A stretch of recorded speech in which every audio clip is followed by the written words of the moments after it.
One of the big issues they've got is health. It's all health-related issues. They've got allergy, they've got depression, they've got asthma.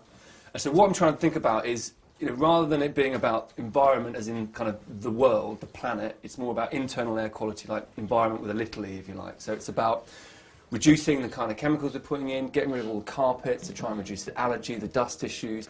We're putting a mechanical ventilation heat recovery, which makes sure they have really fresh, clean air all the time. Are you saying that the environment that we live in our houses these days may be responsible for some of the illnesses that our children are suffering? Yeah, there's a lot of research that suggests that, and actually a lot of research that suggests that you think you live in a city and actually being outside it's all kind of polluted.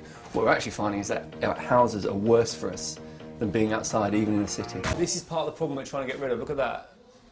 What is that? So it's condensation build-up on the. It's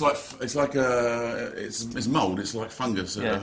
It's really bad for you, that stuff. So what we're doing is, you see here, this is where we're dropping down a new air supply, so that would be fresh air. So, I mean, this room would have been fine when it had a leaky casement, yeah, and a nice bit of air coming in and moving it around, but that sealed it up.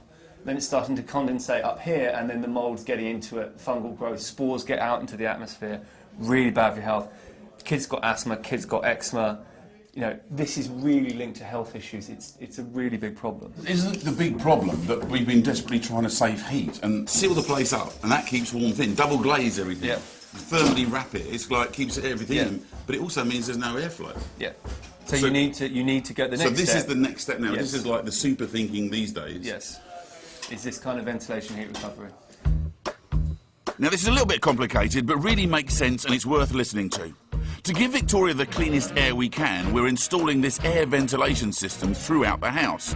The really clever thing is that it extracts the dampness and pollutants inside the house and uses this warm air to heat up the fresh air being brought in from outside. It's like having your windows open without losing all the heat.